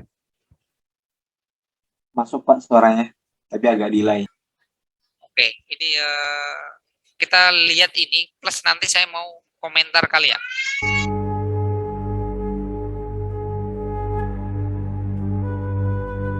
Ini bukan Quran, bukan buku doa-doa, bukan kitab kuning yang biasa dibaca di pesantren. Percaya atau tidak, buku ini dibaca oleh Galileo Galilei, Johannes Kepler, René Descartes, sampai Leonardo da Vinci. Judul aslinya dalam bahasa Arab adalah Al-Manazir, tapi kemudian diterjemahkan ke bahasa Latin menjadi Book of Optics. Ini adalah buku sains paling berpengaruh dalam sejarah sains di Eropa, bahkan seluruh dunia dalam bidang optik. Tanpa buku ini, mungkin sekarang tidak ada yang namanya kamera. Menariknya, buku ini usianya lebih dari 1000 tahun, tapi sampai sekarang masih relevan. Amazing is that we, all around the world, we talk about Newton as being the father of optics, and yet here we are, 1000 years ago. Siapa penulis buku ini? Orang Barat menyebutnya Al-Hazen, sebutan Latin untuk Al-Haytham. Ya, beliau adalah Ibnu Al-Haytham, seorang ilmuwan muslim di abad ke-11, di mana ketika itu Islam sedang dalam masa keemasannya. Orang barat menyebutnya the Islamic Golden Age. Allow me to introduce Ibn Al-Haytham, a great scientist whose ideas led to the invention of the camera. You invented the camera? Mungkin bagi kalian, Ibnu Al-Haytham bukan siapa-siapa. Bahkan banyak muslim yang tidak kenal beliau. Tapi di Eropa, beliau sangat terkenal, disejajarkan dengan Galileo dan Newton, karena beliau adalah peletak dasar ilmu tentang cahaya. Sehingga Ibnu Al-Haytham disebut sebagai The Fathers of Optics. Karena itu pada tahun 2015, UNESCO pernah mengadakan perayaan The International Year of Light untuk mengenang 1000 tahun karya Al-Haytham. I'm pleased to partner with the international organization 1001 Inventions to launch the World of Ibn Al-Haytham Global Campaign to promote light science for the benefit of all. A groundbreaking scientist from 1,000 years ago, the life and work of Ibn Al-Haytham have never been as relevant as they are today. Salah satu temuan Ibnu Al-Haytham yang paling merevolusi pandangan sains dunia ketika itu adalah bagaimana beliau menjelaskan cara mata kita bekerja. Sebelum adanya beliau, para ilmuwan Yunani seperti Plato dan Euclid percaya bahwa mata mengeluarkan semacam sinar ke arah objek untuk bisa melihat. Hal itu kemudian dibantah oleh Ibnu Al-Haytham. Justru matalah yang menangkap patulan cahaya sehingga kita bisa melihat. Bahkan beliaulah yang memetakan bagian-bagian mata yang berfungsi mengatur masuknya cahaya, seperti iris, pupil, kornea, dan retina. Temuannya ini bukan sekedar teori, Ibnu Al-Haytham membuktikannya dengan eksperimen. Bahkan eksperimennya yang bisa dibilang cukup sederhana ketika itu, menjadi dasar bagi penemuan kamera zaman sekarang, yang pada saat itu disebut kamera obscura. By the way, tahukah kalian, kata kamera berasal dari bahasa Latin yang artinya ruangan. Sedangkan obscura artinya gelap. Jadi kamera obscura artinya ruangan gelap. Dinamakan seperti itu karena Ibnu Al-Haytham melakukan eksperimennya di ruangan gelap saat beliau di penjara. Beliau di penjara karena penguasa Mesir pernah memanggilnya untuk mengatasi banjir Sungai Nil. Namun usahanya dianggap gagal dan sang raja marah, lalu memenjarakannya. Tapi saat di penjara inilah justru jadi momen bersejarah bagi Ibnu Al-Haytham dan bagi perkembangan dunia sains modern. Salah satunya adalah penemuan kamera obscura. We have a beautiful view of a nice church just outside the window here. Now, if I close these blinds, through this pinhole I created in this blind, I'll be able to capture an image of this church on this transparent screen. However, it's an inverted image, as Ibn Al-Haytham explained and demonstrated. If I let this eye look through this pinhole, I'm gonna be able to see the image of the church again, inverted back on the retina. Kalau menurut kalian temuan Ibnu Al-Haytham ini biasa saja, perhatikan bahwa Ibnu Al-Haytham bukan sekedar menjelaskan cara kerja mata, tapi sifat dari cahaya itu sendiri. Beliaulah yang pertama membuktikan bahwa cahaya berjalan dalam lintasan lurus, sehingga beliau bisa menjelaskan pantulan cermin, pembiasan cahaya, dan fenomena-fenomena lainnya. Dan ini menjadi landasan penemuan semua teknologi yang melibatkan cahaya, seperti kabel optik, laser, komunikasi satelit, sampai akselerator partikel. I'm sort of wondering what Ibn Al-Haytham would think doing experiments with candles and pinhole cameras. Well, he wouldn't even be able to imagine a world 1,000 years later. I think it's come a long way, but ultimately we're using exactly the same principles that he was thinking about back then. Itulah kenapa buku Al-Haytham ini menjadi sangat penting bagi perkembangan sains modern. Apa yang kalian pelajari di sekolah dalam bab optik, seperti cermin, pembiasan cahaya, lensa, cara kerja kamera, teleskop, mikroskop, semuanya berasal dari buku yang usianya 1000 tahun ini. Namun sayang, Ibnu Al-Haytham tidak pernah disebutkan di buku-buku sekolah. For me, what's so amazing, we all around the world, we talk about Newton as being the father of optics, and yet here we are, 1,000 years ago, 700 years before Newton, and here's a ray diagram. There's a convex lens, and there's a focal point, and there's all the ray lines and parallel lines and the angles of refraction. Here it is, 1,000 years ago. Dan kalian perlu tahu, buku yang beliau tulis tentang sains bukan hanya ini, tapi Ibnu Al-Haytham menulis lebih dari 200 buku. Dan bukan hanya tentang optik, tapi juga matematika, astronomi, dan engineering. Sayang, sebagian besar bukunya hilang. Ini adalah daftar buku-buku beliau yang terselamatkan. Sekali lagi, nama Ibnu Al-Haytham mungkin bagi kalian tidak populer, tidak sepopuler Newton atau Einstein. Tapi asal kalian tahu, nama Ibnu Al-Haytham atau Al-Hazan begitu pentingnya sampai nama beliau dijadikan nama salah satu kawah di bulan. Dan beliau juga diabadikan dalam mata uang Irak, 10.000 dinar. Dan ini adalah film yang diputar di perayaan di International Year of Light, kerjasama UNESCO dan 1001 Invention. Sebuah film yang mencoba menggugah kesadaran kita bahwa ada peran peradaban Islam dalam sains modern. I found a way of projecting an image onto another surface through a small hole in a dark room, later called camera obscura. Abbas ibn Farnas. He dared to dream about flying 1,000 years before the Wright brothers. Nah guys, dalam momen Ramadan ini, mari kita merenung. Jika kalian seorang muslim, tidak melulu harus pandai dalam urusan agama. Ibnu Al-Haytham adalah contoh bahwa seorang muslim juga bisa berperan dalam kemajuan peradaban dunia dalam ilmu pengetahuan. Karyanya melampaui batas agama, batas negara, bahkan batas waktu. His book changed everything, and he's regarded by many as being the father of modern optics. In fact, I'd go further than that and say he was the greatest physicist in the 2,000-year span between Archimedes and Isaac Newton.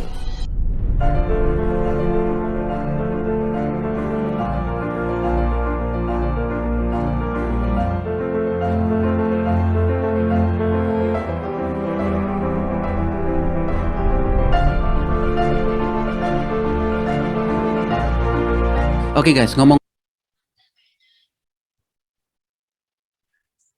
tadi dilihat ya. Saya pengen teman-teman komentar terkait dengan video itu. Ini kita temanya tentang jejak-jejak peradaban Islam klasik. Oke, saya mulai dari yang presentasi dulu. Melihat itu, kemudian apa yang bisa kita ambil manfaatnya dalam konteks modernitas sekarang. Kita larikan ke sana nanti, komeni dulu, habis itu larikan dalam konteks muslim sekarang, yang tertinggal jauh dari barat. Maulidan coba. Iya Pak. Silakan komentar. Tanggapan saya Pak, kalau menurut saya, ya mungkin ya tadi sih pas di kata-kata terakhir ya, nggak melulu kita sebagai umat Islam saat ini nggak melulu harus harus bisa berkontribusi, harus pintar dalam ilmu agama, tapi banyak hal yang kita bisa pelajari, kita bisa memberikan kontribusi lebih gitu buat umat gitu, buat orang-orang di sekitar. Ya gitu sih Pak, itu. Dan ya jangan melulu buat buat ngikut sama barat gitu, ngikut sama yang sama barat lah gitu. Kita harus bisa ya mulai dari sekarang gitu, generasi penerus yang harus bisa melanjutkan perjuangan dari cendekiawan muslim yang dulu gitu sih Pak. Oke, terima kasih. Oke, itu ya saya mau nambahin bahwa kita gennya juga sebenarnya gen orang hebat itu. Bahwa itu hanya contoh kecil aja ya. Ar-Razi misalkan difilmkan itu juga keren juga. Kemudian Al-Khwarizmi yang penemu angka 0 itu misalkan. Andai kan nggak punya angka 0 itu coba bayangin. Hanya mengandalkan angka Romawi ini, cara membuat rumus-rumus. Komputer mungkin nggak ada itu. Cara susun komputer itu kan dengan salah satu prinsipnya kan ada angka 0 itu. Kalau pakai angka Romawi x 1 atau kayak V itu nggak susah kan. Itu contoh kecil ya, bahwa Islam itu memang luar biasa pada masa klasik. Bahkan kamera yang kita pakai itu di HP itu yang secanggih itu sebenarnya kontribusinya bukan pada Newton ternyata, tapi ada di Al-Hazm, jadi penemu utama. Dan banyak orang-orang barat itu yang menyembunyikan itu. Kemudian seolah-olah mereka yang menemukan. Oke, saya pengen lagi ke coba yang Layina Khonsa. Ada nggak orang ini? Yang mati aja ya kameranya. Halo, Layina Konsa. Ada, Pak. Lihat nggak tadi, Pak? Yang Videonya. ya, lihat, Pak. Apa komentar Anda, Pak?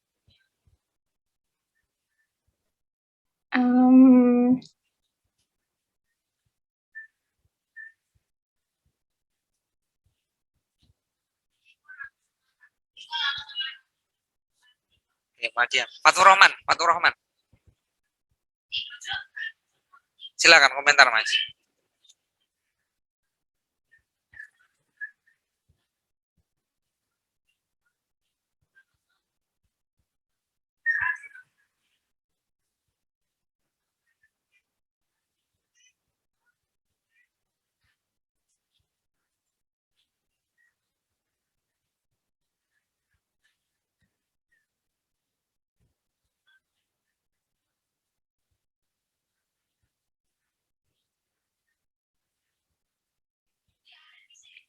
Iya, selalu ada hubungannya. Karena yang menyakitkan itu. Kayak perang salib itu kan sangat menyakitkan bagi sebagian orang barat dan sebagian orang muslim. Dan memang mereka punya kepentingan untuk meletakkan Islam inferior. Jadi kemarin saya sempat cerita orientalis itu ya. Para orientalis itu juga memang seperti itu tugasnya. Bagaimana menyembunyikan hal-hal yang sifatnya seperti ini. Dan mereka kan pengen menggenggam dunia gitu. Ketika pengen menggenggam dunia, mulai dari awal sejarah mereka berdiri sampai sekarang itu pengennya yang wow terus. Dan mereka tidak ingin misalkan dianggap punya utang budi terhadap muslim. Nggak pengen seperti itu. Makanya dalam sejarah-sejarah orang barat itu selalu hilang. Ya. Jadi kalau misalkan saya lihatkan tadi, itu selalu dari Yunani. Misalkan kemudian Romawi, habis itu pertengahan, habis itu langsung modern. Jadi masa pertengahan nggak pernah menyinggung Islam. Kecuali beberapa ilmuwan ya, yang dia objektif. Tapi kalau secara umum dari barat memang kayak gitu. Sudah menjadi nalar mereka seperti itu. Oke. Saya mau ke Najla. Komentar Najla. Sebelum kita tutup. Kalau dari komentar saya, Pak, saya tertarik sama giatnya cendekiawan tadi. Soalnya kan tadi ada dia gagal di penemuan sebelumnya. Setelah itu dia dipenjara dan malah membuat penemuan tentang optik itu sangat membuat saya ini ya Pak, tersengang gitu. Soalnya kan dia di penjara malah bisa membuat penemuan seperti itu. Biasanya kan kalau di penjara udah nggak mikir seperti itu gitu Pak. Sama saya juga agak tertarik dengan ini, kenapa Barat itu menyembunyikan penemuan-penemuan Islam yang harusnya cendekiawan Islam itu yang menemukan, malah yang Barat yang diekspos gitu Pak. Terima kasih. Pokoknya bukunya kelas itu keren-keren kalau misalkan kalian baca. Sekarang saya baca buku ilmu firasah tentang firasat gitu ya. Kalau dulu kan dianggap klenik itu. Tapi saya coba masuk ke salah satu, namanya sama Ar-Razi. Tapi dia namanya Fakhruddin Ar-Razi, bukan Ar-Razi yang dimaksud tadi ya, yang pertama tadi. Ketika dia menjelaskan, kadang kan kita menganggap klenik ya, misalkan ketika alisnya seperti ini, orang ini akan bertanda seperti ini, tabiatnya. Ketika ada tanda alam seperti ini, nanti akan terjadi seperti ini. Gitu. Itu ternyata ilmu-ilmu firasat yang model seperti itu, firasah itu dikaji oleh Ar-Razi dengan berbagai macam perspektif. Ada perspektif psikologi, kedokteran, bahkan fisika, kimia masuk di dalamnya. Jadi itu luar biasa gitu. Jadi dulu yang kita anggap kayak klenik itu, ternyata di tangan tokoh muslim pada masa itu kajiannya sudah sampai segitu. Akhirnya apa yang kita anggap itu kayak nggak masuk akal ternyata sangat rasional. Oke, itu beberapa contoh segelintir aja ya dari peradaban muslim era klasik. Sebenarnya banyak sekali itu. Kalau misalkan mau kaji satu-satu, Anda akan semakin takjub. Oke, itu ada pertanyaan nggak? Kalau ada saya tutup. Terakhir. Oh ya, silakan.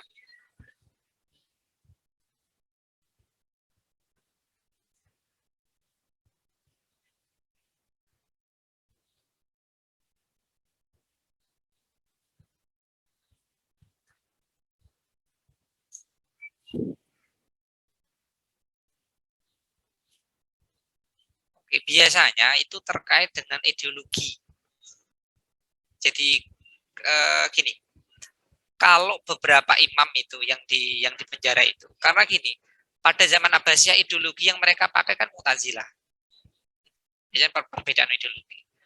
Nah, Mu'tazilah itu yang dia selalu menghargai akal. Jadi sangat rasional dia. Kemudian jika ada satu ulama yang dia mencoba memberontak atau berbeda, maka biasanya kena sanksi. Itu masih mending di penjara. Biasanya dihukum mati. Dan terkadang hukumannya ngeri sekali. Ada matanya dicongkel juga. Itu ngeri kalau misalkan baca misalkan di kitab tarikhnya Imam Tobari, itu ngeri sekali kalau misalkan hal-hal itu hal-hal yang biasa kalau di penjara. Imam Syafi'i itu kan di penjara. Imam Ahmad itu karena terlalu ini dia. Imam Ahmad itu kan terlalu sangat tekstual. Dia basisnya itu hadis dia. Dan itu berbeda dengan Mu'tazilah. Di samping ada beberapa kepentingan politik yang lain ya.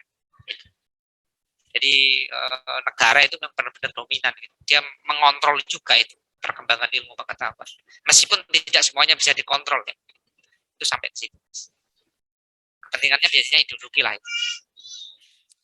Oke, itu ya yang bisa saya sampaikan. Ini waktunya mepet banget. Pak, permisi Pak. Iya. Ini OCW waktunya udah habis, saya belum absen. 12.55 Pak. Oh enggak apa-apa, saya catat aja Mas Faris. Jadi tidak usah OCW, nanti catat aja. Oke, itu ya. Kita akhiri dengan bacaan alhamdulillah. Alhamdulillah. Assalamualaikum warahmatullahi wabarakatuh. Waalaikumsalam warahmatullahi wabarakatuh. Terima kasih Pak. Terima kasih Pak. Terima kasih Pak. Terima kasih, Pak. Terima kasih, Pak. Terima kasih. Gue juga